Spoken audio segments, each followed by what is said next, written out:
Assalamu alaikum everyone. Today we all are here gathered to celebrate World Pharmacist Day webinar, which is arranged by GMP Compliance Academy. As I am Dr. Sabiha Gul, moderator of this webinar, and I'm really thankful to GMP Compliance Academy for providing us such a wonderful platform as a pharmacist, being a pharmacist, to celebrate to this occasion and distribute our vision. The theme of this year World Pharmacist Day is from research to healthcare. Your pharmacist is at your service. This theme was chosen to reflect the numerous contribution of pharmacists in the related and different field. For this purpose, we select different domain pharmacists as a speaker. First of all, I would like to introduce Dr. Sana Sarfraz from University of Karachi. She's belong from pharmacology department. Her service is vast in research and academia. And before I start her session, I would like to tell one thing. Mr. Kamran Atif, GMP Compliance Academy founder, is not available right now, but he will be joined later, middle of this session. Now I'm moving toward further session. Please, Dr. Sana Sarfraz, start your session. Thank you, ma'am.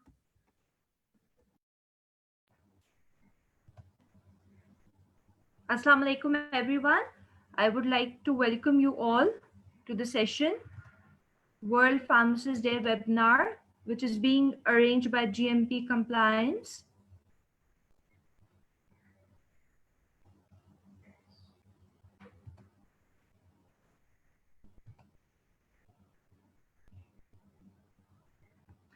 Okay, so the topic of my presentation today is role of pharmacist in academia and research. As we all know, after passing out, the pharmacists have a wide option, a wide scope to choose from wherever they want to work. We have the practice settings, which involves the community, hospital, and clinic. We have the industrial setting, which involves the production, the QA, the R&D, the quality control, packaging, regulatory, and sales and marketing. And then we have the other settings, which involves academia, clinical research, and regulatory. Now, the academia encompasses two fields, you can say, the teaching and the research, which are interlinked together. When you move toward the academia side, you have an option of teaching as well as going for the higher studies. First, I'm going to be discussing the higher studies. You can do masters in pharmaceutics, pharmacology, pharmacognosy, pharmaceutical chemistry, and pharmacy practice. All these domains are available in Pakistan. You can enroll in any one of them. Or if you wish to just do masters, you can go for public health and epidemiology, as well as different other fields as well. A pharmacist is applicable to apply for microbiology or other fields as well if they are interested in that. And the PhD domains also involve the pharmaceutics, pharmacology, pharmacognosy, pharmaceutical chemistry, and pharmacy practice. Pharmacy practice is one of the emerging fields in Pakistan, whereas globally it has already been, this PhD program has already been run globally, but in Pakistan it has started a few years back only. Then, when we talk about with respect to the job profession that is available in academia, you can be appointed as a teaching assistant. If you are enrolled in MPhil, you can be appointed as a teaching associate if you are enrolled in PhD. And similarly, if you have done your MPhil, you can apply as a lecturer. If you have done your PhD, you can apply as assistant professor. And so on, then you get promoted to the associate professor and professor. Now, the main topic that I would like to focus on is research, because research is very important for the development of any nation. And currently, the scenario is such that I think if we research and if we all work together, hopefully, inshallah, we'll be able to overcome this um, coronavirus. So, when we talk about research, what is research? Research is basically the creation of new knowledge, or you can also use the existing knowledge that is available to create something in the light which you think is more beneficial. It can be a concept, it can be a methodology, it can be an understanding of something that you think is right for a particular disease or a particular situation or for a particular environment as well. So, what is the purpose of research? There are basically three purposes which we focus on when we are talking about research. The first purpose is exploratory. The second is descriptive, and the third is explanatory. The names of these purposes also are very, informative from this point of view, that if you just have a look at it, you'll be able to understand the meaning behind it. Exploratory means that, you need to explore something. It can be a new topic, it can be a new issue, it can be about the researcher's curiosity about some topic. For example, somebody wants to study on nanotechnology, somebody wants to know about stem cell therapy, somebody wants to know about, allopathic or herbal treatment. So these are basically what the exploratory point of view that researcher wants to work on. They can include experience surveys, they can include case studies, they can include pilot studies. Pilot studies are usually the studies which are done before you start a proper project. They are done to test whether whatever you are applying is going to be correct or not correct. You can establish those methods, different things, by doing pilot studies. Or you can have focused group discussions in which, you highlight topics which you want to explore on. Then you go towards the descriptive phase. The descriptive phase basically describes the situations and events. And here you usually address the who, what, when, where, and how. So it usually involves the data gathering techniques or surveys or field researches where you are asking, for example, population consensus is being carried out. So the census basically involves the races, the ethnicities, the genders, the age, whether the male is dominant or the female is dominant in the population. So all this is basically the descriptive data. Or you are carrying out educational surveys, you are checking out whether more males are studying or more females are studying, which age group is studying more. Or for example, in coronavirus, you can find out now that the schools have opened, which age group is more prone, or which age group is suffering or testing positive for corona. So these are all what descriptive studies. So when you go towards the explanatory studies, now comes the why. That why is this happening? For example, I'm saying that autism is more prevalent in Karachi as compared to Lahore. So now I will go towards the variables, that what is the reason that autism is more common in Karachi as compared to Lahore. I'll check out the diet, I'll check out the medicines, I'll check out if the mother is being giving something that this variation is occurring. Okay, so this is basically the purpose of the research. Then you can classify the research in different parts, that is based on purpose. For example, you are just carrying out a basic research. For example, I'm saying that GABA can treat cough. So this is just my basic theory that I need to test, that can GABA treat cough.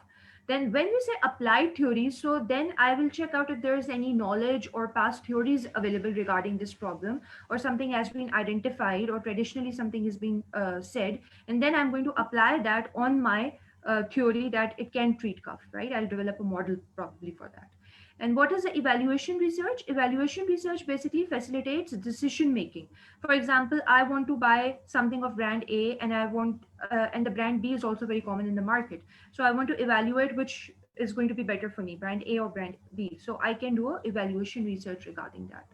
Then we have research and development from the point of view of innovating, or from the point of view of developing something which is in demand. For example, the vaccines currently for the coronavirus, that is the research and development of different countries is working on that. Then you have extension research, which is to solve problems through the application of scientific methods. Again, you can relate it to the current situation of the coronavirus, that everybody is working on that through their own scientific methods or methodologies which they think might be useful. So, what is the classification based on method? Method basically, historically, we have studies involving and understanding and explaining the concepts. Usually, retrospectively, you can say the data is available, and from that, we are driving data and trying to make our own study. Or again, descriptive research can be there, where we have surveys, where we are collecting data in order to test or review questions, and or we are correlating certain two things, or we are basically saying that the cause, this is the cause, and this is the result of that cause effect. That is a casual comparative or experimental research. For example, we are evaluating the people who wear face masks are less prone to get corona as those who are not wearing face masks. So we are evaluating the effect of face masks on coronavirus patients, positive patients, basically. That those who have been wearing masks, are they more prone to develop corona, or they're not more prone to develop corona? We have many such researches also going on currently as well. Then the research based on approach basically has the qualitative and the quantitative research. Qualitative is usually carried out through interviews, and then you sort out the data based upon your own theories, whereas quantitative has certain hypotheses on the basis of which you test your data. For example, my hypothesis is that chocolate can elevate the mood. So now I'm going to conduct a certain study, and my hypothesis will be what, that in one population I'm saying they're going to say yes, in the other population I'm going to say they're going to say no. So based on the answers, the quantity of answers that I have, I'm going to tell whether my null was accepted or whether my alternate hypothesis was accepted. So, can anyone do research? The end question that is there is, can anyone do research? Yes, the students can do the research. The people in a clinical setting, industrial setting, any pharmacist can do the research. Important thing is you should have the clarity of mind that what do you want to work on, what are the important issues that are arising in your area, and you should address them. And you should come up with outcomes that are beneficial for the society.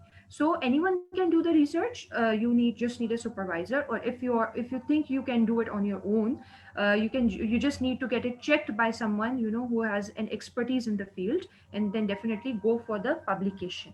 Why? Because publication is how you're going to spread your data to the world globally. And you see, in Pakistan, even the data regarding certain like CVD diseases or diabetes with comorbidities diseases, the data is very less available in Pakistan. Or even if I talk about different cities, we don't even have data regarding different cities of very basic things available. So this is why we need to more focus on the research and go towards publication. Publication can be of research article, can be of review article, can be a short article, any short study you have done, can be a case report you think is interesting, an ADR or a DDI you have noticed somewhere. And lastly, from the students' point of view, I would like that the students should, carry out these survey-based or experimental if they have the facilities available, and then go for the poster presentations, go for oral presentations, get your abstracts published if that's possible. That would be very good from point of view of your pharmacy profession also, and when you pass out, that would be also very beneficial. So I hope this research, a very short presentation on the research, was helpful for you guys. And happy World Pharmacist Day. And once again, thank you, GMP Compliance, for giving this opportunity to talk on this topic. Thank you.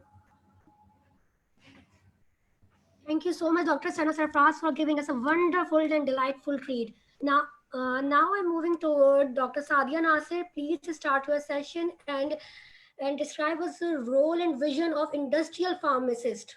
Please, Dr. Sadia Nasir, start your session.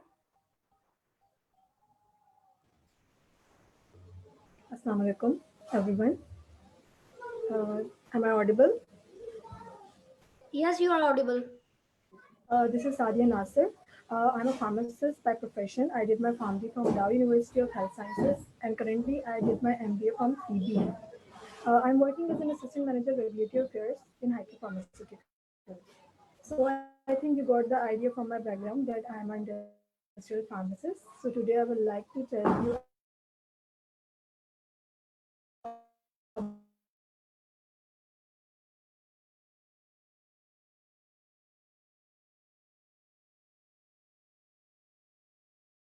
about the detail of industrial pharmacy. Okay. So, about the pharmaceutical industry, what is a pharmaceutical industry? Pharmaceutical industry discovers, develops, produces, and markets the drugs or pharmaceutical drugs.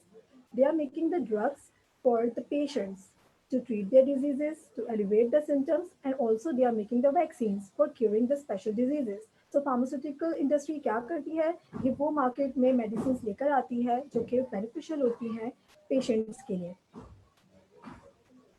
Okay, now talking about the Pakistan pharmaceutical industry. Pakistan में pharma world क्या है? Pharmaceutical industries Pakistan में they are 759, जिनमें से total pharma company 759 है. Local हमारी जो कि हम national pharma companies बोलते हैं वो greater than 600 है. and multinationals are 25. These are the top 10 pharmaceutical companies. These are the top 10 according to the sales. These are the most renowned pharmaceutical companies of Pakistan. You can see here, number one is GSK, then Gates, then Abbott, Sami, Surd, Martin Dow, HiQ, Hilton, OBS. So now I would like to tell you about the role of industrial pharmacist. As I'm also industrial pharmacist, मेरा हमेशा से interest यही था कि मुझे industry की तरफ जाना है. क्यों इंडस्ट्री की तरफ जाना है? क्योंकि मुझे ऐसा लगता है कि इंडस्ट्री में बहुत स्कोप होता है फार्मासिस्ट के लिए. So these are the specific departments in pharmaceutical company where a pharmacist, a newly graduate pharmacist can apply. Number one, the production department. Production department में क्या होता है? It involves the manufacturing of the medicines. अब manufacturing में बहुत सारे steps होते हैं, जिस तरीके से कोचिंग हो गई, मिलिंग, ग्रेनुलेशन. सही है. तो ये हमारा क्या कर रहा होता है, ये प्रोडक्शन डिपार्टमेंट में आता है. इसमें हमारे पास बहुत सारे सेक्शंस होते हैं, लिक्विड सेक्शन अलग, कैप्सूल सेक्शन अलग, टैबलेट सेक्शन अलग. तो ये अकॉर्डिंग टू फार्मा कंपनीज कि प्रोडक्शन ये छोटा सा, आप कह लें कि फार्मा में एक छोटी सी एक डिपार्टमेंट ऐसा है जिसमें पूरी दुनिया समा जाए फार्मा कंपनीज की. And it is a very good department. Pharmacist can apply there. Now comes the quality department. अब हमारी मेडिसिन बन गई प्रोडक्शन डिपार्टमेंट में. Now comes the quality department. जो भी मेडिसिन बनती है, अब मेडिसिन बनने से पहले हमारे पास पहले रॉ मटेरियल आता है. रॉ मटेरियल की टेस्टिंग होती है. रॉ मटेरियल हम लोग इंपोर्ट करते हैं. मोस्टली कंपनीज जो है वो इंपोर्ट कर रही होती हैं, क्योंकि पाकिस्तान में एज सच ऐसे वेंडर्स नहीं हैं जो कि प्रोवाइड करते हैं हमें रॉ मटेरियल. तो हम इंपोर्ट कर रहे होते हैं mostly from India and from China, because these are the most cheap sources where we can buy are pharmaceutical raw material. Quality में क्या होता है, वो आता है, फिर उसकी टेस्टिंग होती है ताकि उसकी एफिकेसी देखी जाए, उसकी क्वालिटी देखी जाए, क्योंकि हम जो मेडिसिन बना रहे होते हैं वो बेसिकली एक पेशेंट के लिए जा रही होती है. तो पेशेंट को उससे फ़ायदा हो, कोई नुकसान ना हो, क्योंकि आप देख सकते हैं ये बहुत क्रिटिकल चीज़ है. तो क्वालिटी में क्या हो रहा होता है, हमारी टेस्टिंग हो रही होती है, चाहे वो रॉ मटेरियल की हो, और जब प्रोडक्शन से होकर पूरी मेडिसिन बनकर आ जाती है तो फिनिश प्रोडक्ट की भी टेस्टिंग हो रही होती है. Then comes the marketing department. You can say this is the green, मतलब एक होता है ना जिस तरीके से हम बोलते हैं कि this is the green field. इसमें हमेशा बहुत ज़्यादा स्कोप होता है फार्मासिस्ट के लिए. तो I think marketing it is the best department. उसमें क्या होता है, उसमें ये होता है कि आप लोग प्रमोट कर रहे होते हो अपने प्रोडक्ट्स को. मैंने एक प्रोडक्ट बना लिया, अब मुझे वो मार्केट में लेकर आनी है, तो मुझे उसकी डिफरेंट प्रमोशंस करनी पड़ेंगी. प्रमोशन के लिए हमारे पास डिफरेंट चीज़ें होती हैं जो कि हम कर रहे होते हैं. हम डिफरेंट प्रोडक्ट्स बना रहे होते हैं. ऐसे हम डॉक्टर, एक्चुअली हमारा जो कंज्यूमर होता है वो डॉक्टर होता है. डॉक्टर को हम देते हैं, तो डॉक्टर जो है वो प्रिस्क्राइब करता है हमारी मेडिसिन टू द पेशेंट्स. तो एक तरीके से हमें डॉक्टर को प्रोवाइड करनी पड़ती है information about a product. And हम लोग डिफरेंट तरीके से प्रमोट करने के लिए हम पेन्स बनाते हैं और भी बहुत सारी चीज़ें बनाते हैं to promote our pharmaceutical product. Different seminars होते हैं फॉर फार्मास्यूटिकल प्रोडक्ट्स. तो marketing it is the most interesting field अगर मैं अपने यहाँ से बोलूँ. Then comes the regulatory and the medical affairs. Okay, मैं रेगुलेटरी के बारे में तो मैं आपको डिटेल में बताऊंगी, क्योंकि I am working as regulatory specialist in hydro pharmaceuticals. Medical affairs तो मैं आपको बता दूं कि मेडिकल अफेयर्स ये फील्ड ऐसी है जिसका पहले लोगों को इतना आइडिया नहीं था कि मेडिकल अफेयर्स क्या होती है. इसमें पहले हायर भी डॉक्टर्स को किया जाता था, एमबीबीएस डॉक्टर्स को, लेकिन अब ऐसा रिक्वायरमेंट नहीं है. इसमें फार्मासिस्ट को भी हायर किया जाता है, specially pharmacy with MBA. Medical affairs का ये काम होता है, जो मेडिकल अफेयर्स स्पेशलिस्ट होता है, जिस तरीके से हमारी प्रोडक्ट बन गई तो उस प्रोडक्ट के क्या यूजेस हैं, क्या इंडिकेशंस हैं, तो वो हमें प्रमोट करना होती है. तो आपका जो सेल्स रिप्रेजेंटेटिव होता है, जो कि मार्केटिंग डिपार्टमेंट के साथ एसोसिएट होता है, उस सेल्स रिप्रेजेंटेटिव को समझाने के लिए डिफरेंट सेमिनार्स अरेंज किए जाते हैं, जो कि मेडिकल अफेयर्स स्पेशलिस्ट करते हैं. डिफरेंट सेमिनार्स देते हैं उनको, जिससे पूरी डिटेलिंग बतानी होती है कि इस डिजीज़ के लिए दी जा रही है प्रोडक्ट. तो मेडिकल अफेयर्स का काम यही होता है कि वो क्या करते हैं, एक्सप्लेन करते हैं सेल्स रिप्रेजेंटेटिव को हमारी प्रोडक्ट के बारे में. ठीक है. और जो हमारे पास लेबल इंसर्ट जो पैकेजेस, आप जब पैकेज खोलते हो किसी मेडिसिन का तो इंसर्ट होता है, तो जो इंसर्ट की जितनी भी रिक्वायरमेंट्स होती हैं, जो उसमें इंडिकेशंस, जो उसकी कॉन्ट्रा इंडिकेशंस, यूजेज वगैरह लिखी हुई होती हैं, वो काम भी मेडिकल अफेयर्स स्पेशलिस्ट का होता है.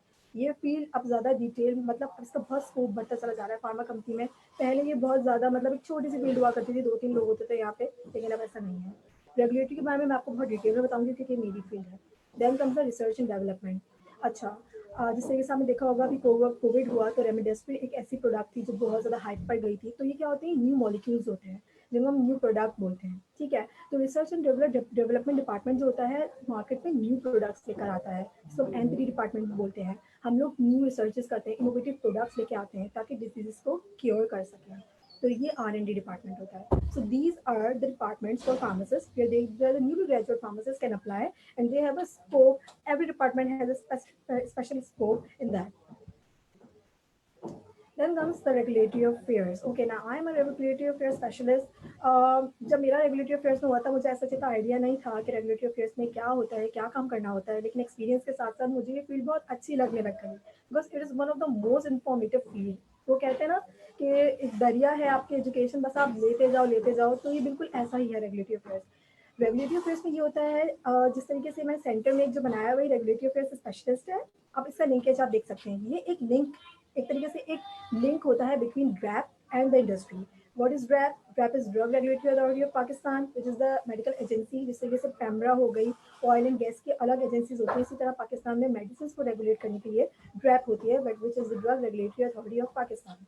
सो हमारा जो रेगुलेटरी अफेयर स्पेशलिस्ट है, एक तरीके से लिंक, एक तरीके से बॉन्ड, एक तरीके से ब्रिज बनाता है, जो कि इन दोनों को क्या करता है, आपस में लिंक कर देता है. तो ड्रैप हमें जो गाइडेंस देती है, ऑब्वियस सी बात है कि जो मेडिसिन बन रही होती है वो रेगुलेट हो रही होती हैं, सही है, उनकी क्वालिटी बार बार चेक हो रही होती है, क्योंकि हमारा जो एंड रिजल्ट है वो क्या है, हमारे कस्टमर पर है कि हमारा जो पेशेंट है वो बिल्कुल उससे क्योर हो जाए, उसको कोई साइड इफेक्ट ना आए. तो वो रेगुलेशन टाइम टू टाइम चलती रहती हैं. तो जो गाइडेंस होती है वो हमें ड्रैप देता है, और हम क्या करते हैं, अप्लाई करते हैं अपनी फार्मा कंपनी में. So this is the role of regulatory affairs specialist. Now telling you about the DRAP. DRAP is Drug Regulatory Authority of Pakistan. It was established in 2012. इसकी रिक्वायरमेंट थी क्योंकि ऑब्वियस सी बात है, बहुत सी मेडिसिन ऐसी भी बन रही थी जिनके बहुत सारे साइड इफेक्ट्स थे. तो इस तरीके से कंट्रोल करने के लिए, रेगुलेट करने के लिए मेडिसिन को एक एजेंसी बनाई गई जिसको हम ड्रैप कहते हैं. ड्रैप से वो सिर्फ रेगुलेट नहीं करता हमारी मैन्युफैक्चरिंग को, बल्कि हमारे इंपोर्ट, हमारे एक्सपोर्ट, हमारी डिस्ट्रीब्यूशन, इन सबको रेगुलेट कर रहा होता है. हमारा काम क्या होता है, अगर हमें कोई मेडिसिन मार्केट में लानी है तो सबसे पहले एक रेगुलेटरी अफेयर स्पेशलिस्ट उसका डोजियर बनाता है. डोजियर एक फाइल होती है जो कि पूरी की पूरी इंफॉर्मेशन रखती है अबाउट दैट प्रोडक्ट, और फिर वो डोजियर का जो रिक्वायरमेंट होता है वो ड्रैप ही हमें बताता है, और फिर हम वो जो डोजियर बनाकर हम वो सबमिट करवा देते हैं ड्रैप में. देन ड्रैप उसको स्टडी करता है, उसकी रिक्वायरमेंट्स देखता है हमारा मॉलिक्यूल कितना अच्छा है, फ़ायदेमंद है, and then DRAP give us the registration of that product. जब उस प्रोडक्ट की रजिस्ट्रेशन आ जाती है, उसके बाद काम होना स्टार्ट हो जाता है, प्रोडक्शन होना स्टार्ट हो जाती है, प्रोडक्ट की क्वालिटी उसकी टेस्टिंग होना स्टार्ट हो जाती है, एंड देन फाइनली मार्केटिंग होना स्टार्ट हो जाती है. तो जब से इनिशियल जो काम होता है वो रेगुलेटरी अफेयर्स का होता है. हमने जब फार्म भी करा था तो हमने सिर्फ एक ही कोर्स पढ़ा था, फॉरेंसिक फार्मेसी का, जिसमें हमें GPL वगैरह ड्रग इंस्पेक्टर्स के बारे में बताया गया था. तो हमें ऐसा जितना आइडिया नहीं था कि रेगुलेटरी अफेयर्स फील्ड होती क्या है. तो जब मैंने खुद इस फील्ड में मैं गई और जब मैंने एक्सपीरियंस की चीज़ें, तो मुझे यही पता चला कि जो इनिशियल स्टार्ट होता है किसी भी मेडिसिन का, वो स्टार्ट ही इस फील्ड से होता है कि जब तक आपको रजिस्ट्रेशन नहीं मिलेगी किसी प्रोडक्ट की, आप वो प्रोडक्ट मार्केट नहीं कर सकते. Okay, now this is the DRAP management. मैंने ये जो आप देख रहे हैं, अब टॉप मैनेजमेंट होती है ड्रैप की, सर CEO भी होते हैं, टॉप मैनेजमेंट हायर की जाती है, जो कि सब चीज़ों को देख रहे होते हैं, रेगुलेट कर रहे होते हैं. तो हमारे federal minister, ministry of NHRCS, national health regulation services के हमारे मिनिस्टर कौन है? फेडरल मिनिस्टर डॉक्टर फैसल सुल्तान. इसी तरह सेक्रेटरी मिनिस्ट्री ऑफ NHRCS कौन है? मिस्टर आमिर अशरफ. और CEO ऑफ ड्रैप कौन है हमारे? मिस्टर आसिम रऊफ. ये हमारी अपडेटेड इन्फॉर्मेशन है, ये टाइम टू टाइम चेंज होते रहते हैं. Now the regulatory services. अब मैं अपनी JDs बता रही हूँ कि एक रेगुलेटरी अफेयर स्पेशलिस्ट क्या क्या करता है. तो आप ये देख सकते हैं, सबसे पहले मैंने लिखा ड्रग रजिस्ट्रेशन. ड्रग रजिस्ट्रेशन क्या होती है? वही कि हम डोजियर सबसे पहले, अच्छा हमारे पास क्या होते हैं, फार्मास्यूटिकल प्रोडक्ट्स अलग होते हैं, न्यूट्रास्यूटिकल प्रोडक्ट्स अलग होते हैं, मेडिकल डिवाइसेस अलग होते हैं. हमें मेडिकल डिवाइसेस का ऐसा जितना आइडिया नहीं था, लेकिन ये 2007 के बाद से इसकी भी हमें ड्रैप ने SROs जनरेट कर दिए हैं, तो हम वो भी अब कंपनीज बना रही हैं और मार्केट कर रही हैं. तो सबसे पहला जो हमारा काम होता है वो ड्रग रजिस्ट्रेशन का, सबसे मेजर काम जो रेगुलेटरी अफेयर स्पेशलिस्ट का होता है. ड्रग रजिस्ट्रेशन में यही होता है कि हमें मॉलिक्यूल्स दे दिए जाते हैं, हमारी NPD डिपार्टमेंट, हमारा BD डिपार्टमेंट कुछ ऐसे मॉलिक्यूल सर्च करके लाता है, जो कि हम लोग क्या करते हैं, हम लोग को वो दे दिए जाते हैं कि अब आपको अप्लाई करना है. तो सबसे पहले हम क्या ढूंढते हैं, हम उसका लोकल रेफरेंस ढूंढते हैं. जो हमारी मार्केट, लोकल रेफरेंसेस हमारी मार्केट पाकिस्तानी मार्केट में अगर वो प्रोडक्ट मौजूद है, and international references international market में, क्योंकि ड्रैप में कुछ regulatory authorities, reference regulatory authorities हमें बताई हुई है ऑलरेडी, जिसमें बहुत सारी कनाडा, जापान और भी बहुत सारे FDA, मेहरा, बहुत सारी रेगुलेटरी एजेंसीज हैं जो ड्रैप ने हमें अलॉट कर दी हैं कि अगर तो ये प्रोडक्ट इन इंटरनेशनल अथॉरिटीज़ में लाई करता है, वहाँ ये प्रोडक्ट मौजूद है, तभी वो प्रोडक्ट आप रजिस्टर करवा सकते हो, और वो प्रोडक्ट आपका लोकल मार्केट में भी होना चाहिए. तो सबसे पहले हम उसकी रेफरेंस चेक करते हैं कि वो मार्केट में अवेलेबल है. जब हम रेफरेंस चेक कर लेते हैं फिर हम डोजियर अप्लाई कर देते हैं। डोजियर में ऑल इन्फॉर्मेशन होती है from top to end of that molecule which includes from the master formula till the art work of that product. हम लोग आर्ट वर्क पे भी काम कर रहे होते हैं, ज़्यादातर मेरी जो भी है मैं आर्ट वर्क भी देख रही होती हूँ प्रोडक्ट के, डिफरेंट टेस्टिंग देख रही होती हूँ, तो हम वो पूरी चीज़ें कंपाइल अप करके फाइल की फॉर्म में हम जमा करा देते हैं ड्रैप में। देन ड्रैप क्या करता है, ड्रैप वो थॉरली रिव्यू करता है और अगर उसको उसमें कोई क्वेरीज या शॉर्ट कमिंग्स नहीं दिखती तो वो रजिस्टर कर देता है, वरना वो कुछ क्वेरीज अलॉट करके दे देता है कि ये आपकी क्वेरीज है और ये आपको सॉल्व करनी है। So this comes the drug registration part. The drug registration is for pharmaceutical product. Now come the health and OTC investment. Investment nutraceuticals की होती है, उसका भी बिल्कुल वैसे ही प्रोसीजर होता है, लेकिन उसके लिए हम रजिस्ट्रेशन का वर्ड नहीं यूज़ करते बल्कि इन्वेस्टमेंट का वर्ड यूज़ करते हैं और उसकी फीस थोड़ी कम होती है as compare to pharma product.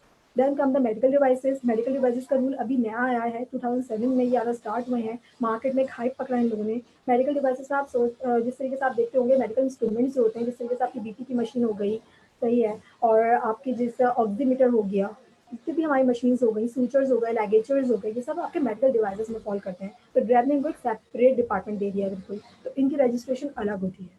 Then comes the drug testing laboratory. अच्छा, ड्रग टेस्टिंग लेबोरेटरी का ये काम होता है कि आपकी प्रोडक्ट बन गई, आपकी प्रोडक्ट मार्केट में आ गई, अब उस प्रोडक्ट को रेगुलेट करना होता है। वो ड्रैप कैसे करता है, ड्रैप अपने ड्रग इंस्पेक्टर्स भेजता है डिफरेंट मेडिकल, आपके जितने भी फार्मेसी या कहीं पर भी आपका जहाँ प्रोडक्ट डिस्ट्रीब्यूट हो रहा है वहाँ आपका ड्रग इंस्पेक्टर जाता है और वो आपकी प्रोडक्ट लेकर अपने पास चले जाता है और फिर उस प्रोडक्ट की टेस्टिंग करता है और आपको एक लेटर सेंड करता है कि आप भी इसका टेस्टिंग मेथड वगैरह मुझे सेंड कर दें।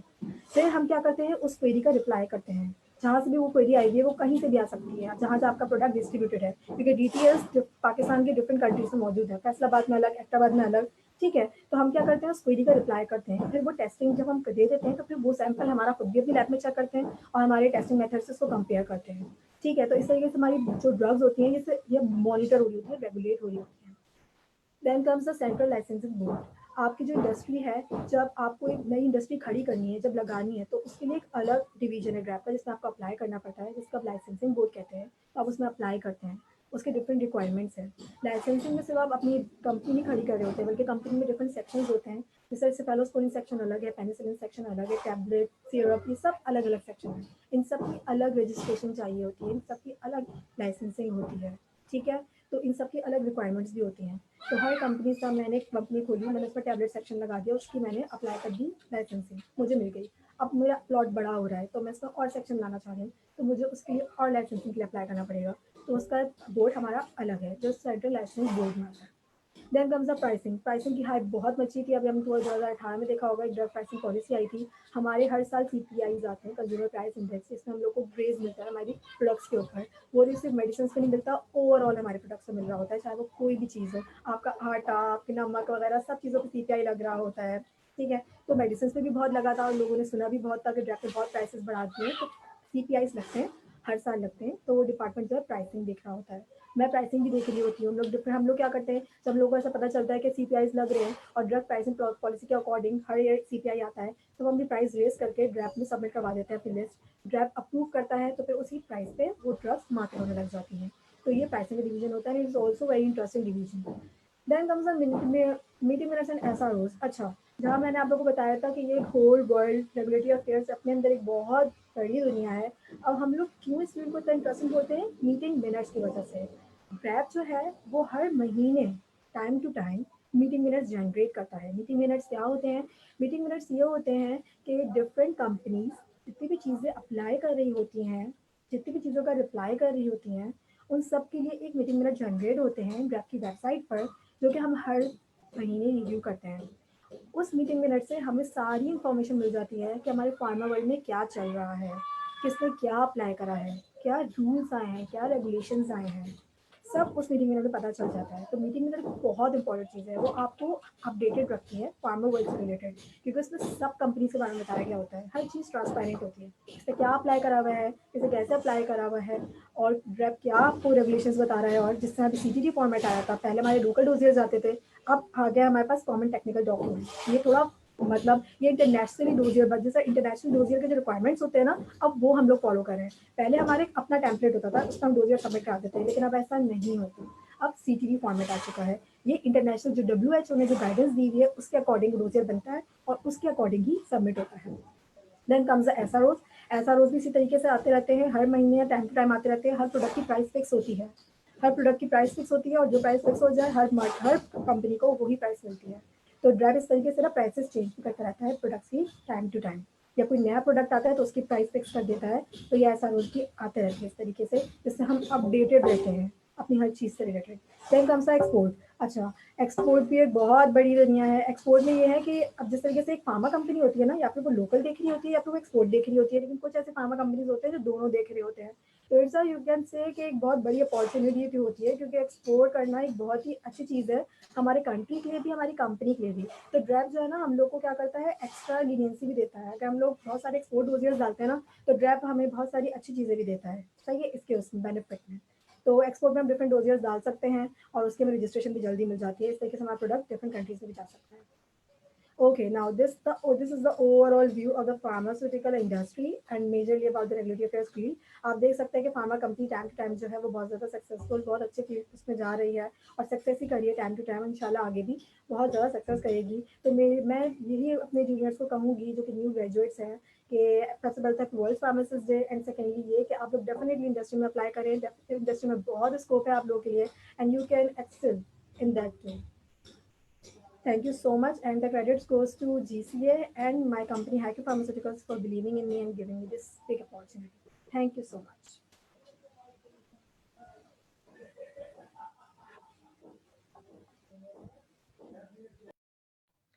Thank you so much, Dr. Sadia, for giving us such a detailed lecture.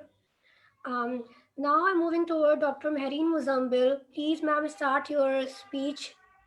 She's belong from hospital pharmacy, or she's a hospital pharmacist in Khan Hospital. Now, ma'am, please start your session.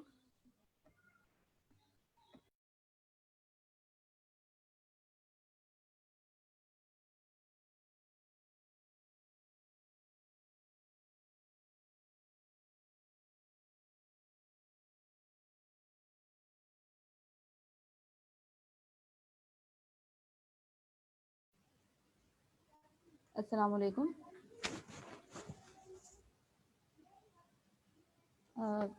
Can someone confirm that you are hearing me or not? Walaikum salam, ma'am. We can hear you. Now you can Okay, start. okay, that's great. Assalamu alaikum. My name is Mehreen Muzammil. I am working as clinical pharmacist at Aga Khan University Hospital. Before telling you the role of clinical pharmacist, we will have some review of the overall processing of the drug within the hospital, how it is on what pathway the drug has to gone through. So the first one, when we are at hospital and we are managing the medication as a pharmacist, first the formulary has to be designed. Formulary is a list of drugs which should be available at hospital all the time. For this, the selected drugs are being kept at the hospital. And then after selecting what you have to keep in your formulary, you start procurement, and then you make sure that every storage condition, every step when you are moving the drug from store to pharmacy and pharmacy to ward, the storage, the cold chain, if drug needs the cold chain management, it should be maintained. And sometimes many of the drugs are not available on the industrial scale, then the hospital pharmacist has to prepare it as an extemporaneous compounding. And then we have to dispense, pharmacists check and then dispense. Administration in this session, I will say that pharmacist is involved because many times you have to give instruction to the nurse, flow rate, how it should be diluted, can you give two drugs together or not, like this. And then monitoring, evaluation, and education. Monitoring of ADRs, monitoring of effects, and then evaluate whether the patient needs the same medication for future or for few days or not. That is evaluation being done by pharmacists. Evaluation of many things like dosing, adjustment is required or not. And then education to the nursing staff, education to the doctors, and education to the nurses as well. Uh, Here I am telling you the role of pharmacist. every hospital pharmacist is responsible for all of these staffs. And when we talk about education for patients, it's mainly counseling. You counsel the patient how to take medication. If you do not counsel, the patient can take that medicine in a wrong way. We have such examples from our society that the capsule that to be inhaled patient was taking orally, and the effect of that medicine was not patient getting because the patient was not counseled by a pharmacist. So this is actually the role of hospital pharmacist, where hospital pharmacists can actually assist the patient to gain that effect for which the medication is being given. When we talk about education to the doctors, we need to tell them many times about many things. Dosing specifically, there are some drugs which are contraindicated in peds, and we have many examples like when we calculate the doses of peds, we cannot exceed the dose of adult, and many times the pediatric doctor need to be counseled for that, and uh, hospital pharmacists do so. So this is overall actually role of hospital pharmacist. Now we come towards the clinical pharmacy. By definition, clinical pharmacy is concerned with the science and practice of rational medication use. What the misconception that we have that the clinical pharmacist is the one who needs to be on the rounds. Yes, the role of pharmacist at round or bedside is clinical, but the pharmacist who is in satellite, or the pharmacist who is in counter, the pharmacist who is preparing, that pharmacist also has some clinical duties to be performed that we will discuss. There is another term, point of care pharmacist. Point of care pharmacist has great impact on hospitalized patient because in that you directly observe the patient, and then you decide the therapeutic regime and all.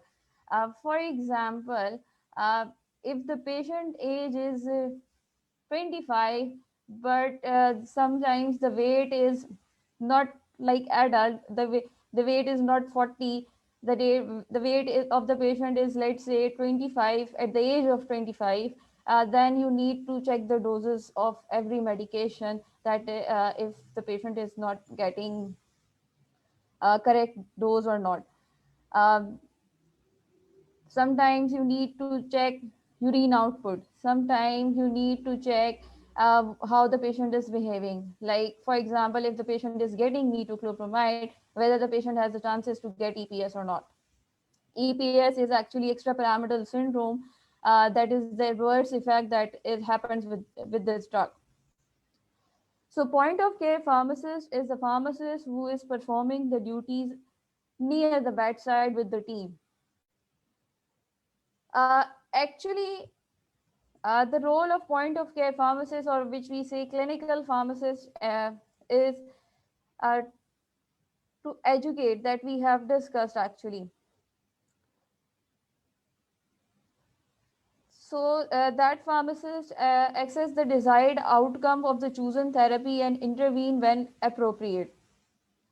For example, if the drug has been selected that this drug should be given, let's say the antibiotic has been decided to be given as broad spectrum antibiotic, but you can counsel and say that patient do not need broad spectrum antibiotic, and patient can be treated with the drug that has lower spectrum.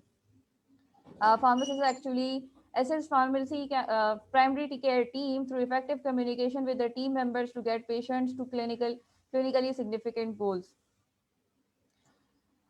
Pharmacists actually help the doctors for high risk medication use in elderly, or decrease the polypharmacy, increase formulary medication use. Many times we have requests, the patient want this specific drug, but we say that we have this alternative available, and which has good outcome, and it that has a benefit for the cost as well. Sometimes there are many drugs on the list that should not be given unnecessary drugs that we can say. Patient is not complaining of vomiting and anti-vomiting drug has been added. uh, Patient was complaining of this 2 days back, but now the patient do not need it. Then we remind the team and say that patient do not need now, so can we DC it. So these type of help that we are doing at bedside, pharmacists help in switching therapeutically equivalent and most cost effective generic drugs. Pharmacists actually help the team for appropriate dose interaction, drug allergies, contraindication.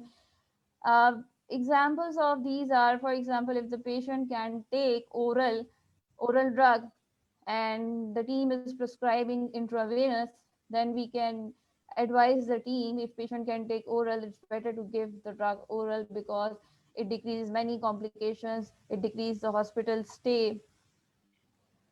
uh, so it is beneficial for the patient and for the staff as well. If the patient is allergic from penicillin, then the patient can take cephalosporin because there are only 10% chances that patient will get allergic to ceftriaxone if the patient is allergic to penicillin. So these are some small information that I am providing you at this level, but there are many things like that daily that a pharmacist is doing at the hospital. For example, if the patient is on CRRT, the doses are different. When the patient is on hemodialysis, the doses are different. So pharmacists make sure that patient is getting right dose at the right time. Pharmacists actually collaborate with other staff, neurologists, infectious disease specialists to develop dosing based on pharmacokinetics and made adjustment according to that.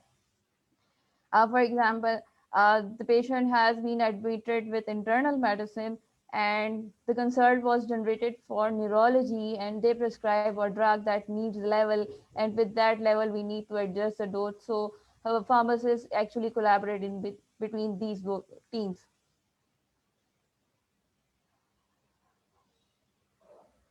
And then what pharmacists do, whatever the information has been decided on the round, when the pharmacist is performing as a point of care pharmacist, then for that pharmacist is responsible for communicating the decisions that has been taken to the satellite pharmacist if needed in case of dispensing. For example, if any specific drug is planned to be administered. For example, if a vaccine decided to be administered and that needs an arrangement from store, then we actually inform the satellite pharmacist that the team is going to administer this drug to the patient. You need to arrange that.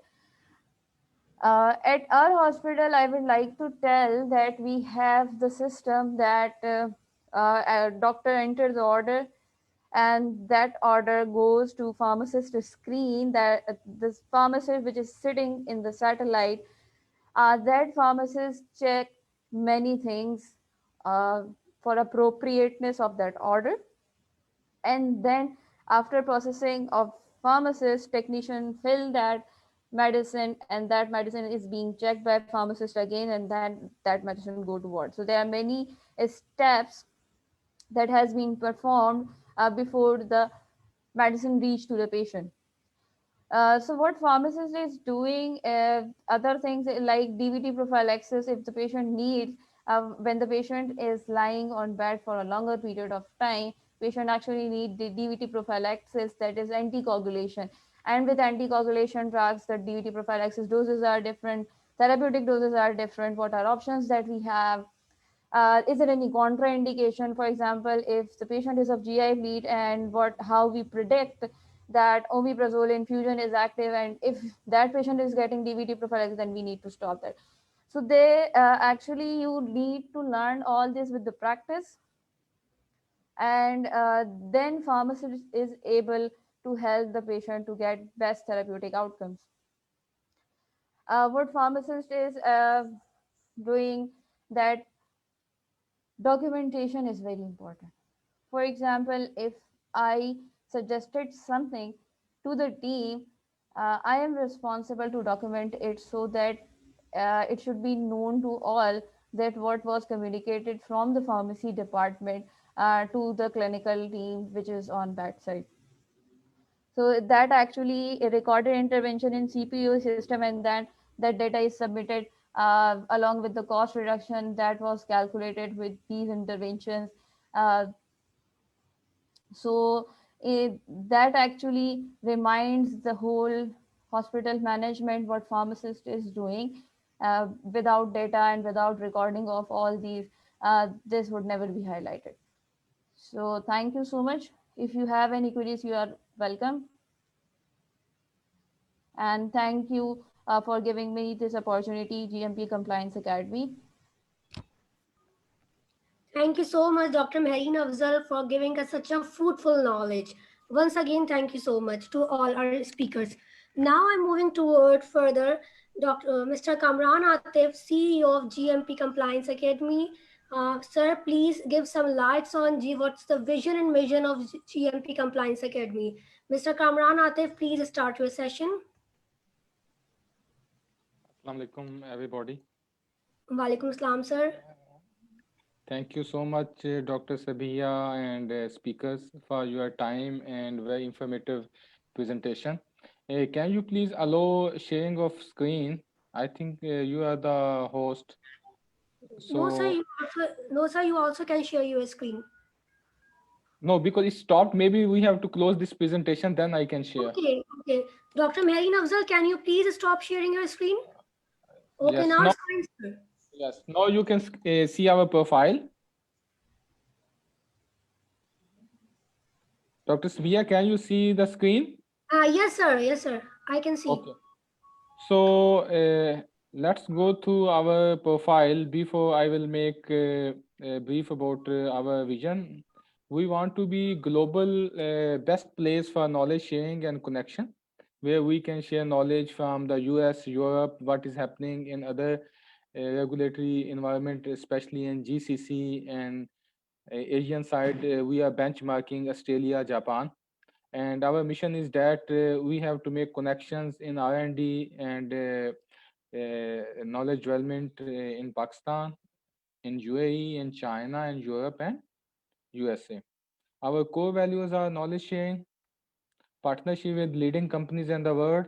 We want to be a reliable partner for many pharmaceutical companies in Pakistan and abroad, and we promote ethics for sharing of knowledge. GMP Compliance Academy is established with the collaboration of Synergy Consulting. It's a New Jersey, USA based consulting services. It is established by ex US FDA inspector. And mainly, we have two main pillars for strategy. One is pharma knowledge development, and one is technical services. So, this webinar is a part of knowledge development. We call it learning and development. And pharma technical services includes machine supply, material supplies. If anybody want to build pharmaceutical companies, they need if any technical services from Europe or US. We also provide such services. So this is our expertise. We have a team in Pakistan and abroad, and we have a big range of services like aseptic operations. We help them. We have many biotechnology partners from Italy and Germany. Then we also help for oral products, APIs, QC/QA, regulatory submission. We have a partner, Extido from Germany. Maybe some of you have participated in our webinars. Then we also provide some support in engineering like water system, HVAC. We provide support in pharmaceutical development, especially in R&D, calibration, validation, and procedural support, and also suppliers qualification, IT, softwares, operational excellence. So we have a lot of services. So we also supply machines, materials. We are working on medical devices, especially dental and surgical. We also offer membership to the students, professional, and the industry. And we are opening 4 branches other than Pakistan. One will be in China, one in UAE, one in Germany, and one in US. So we are operating on global. So this is our site office in Pakistan, and we also have an office in UAE and other offices we will open next year. So thank you so much. This is the brief. And now if I talk about GCA, GCA, we want to be one of the best organization in Pakistan, especially to provide technical services for pharmaceutical industry, biotechnology, and consumer health industry. And also, we want to be the world best working place for our people, where we have a vision to give them all the facilities, not only for them, for their family, for their parents, and definitely we cannot do right now, but maybe over a few years, you will have GCA is the world best place to work. And we are working on such plans, and we are expanding slowly all our services and all our employees benefit step by step. So if you have any question, please you can ask. This was the brief about our company profile and how we are working and our vision for our staff, and also vision to support pharmaceutical companies for the export. If you know, now Pakistan has a export of almost $300 million, and Pakistan is expecting to increase the export in 2025 $5 billion, which is relatively very small if we compare to other countries in the region like India. Only Hyderabad, which is a hub of manufacturing and BE centers, this city has their target for 2025 $50 billion. Only one city. So if we see India, China, European countries, and US, they have a lot of big plans as compared to us. But we need to support industry, and we need to support our government so they can take their lead from $300 million to at least $5 billion, and then they can improve more. GCA is also supporting DRAP in different rules and regulation, especially for export. We are also helping WHO Pakistan, and we have many clients in Pakistan where we are helping them in operational excellence, manufacturing, regulatory, R&D, and export. So if you have any question, please you can ask Dr. Sabiha. Now it's hand over to you, please.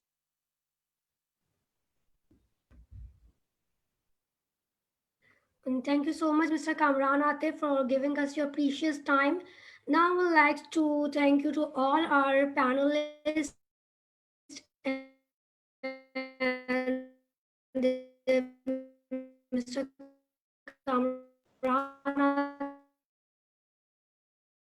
once again, and his wonderful me. Now, I would like to say again as a report. सबको send किया, kindly सब उसको visible कर दीजिए and say something about this wonderful gift from GCA side.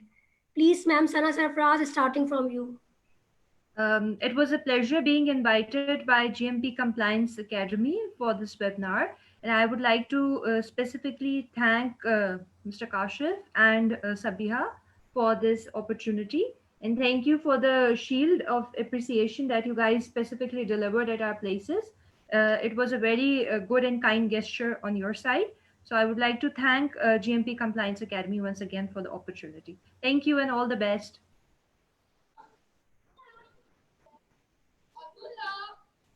Now, Dr. Sadia.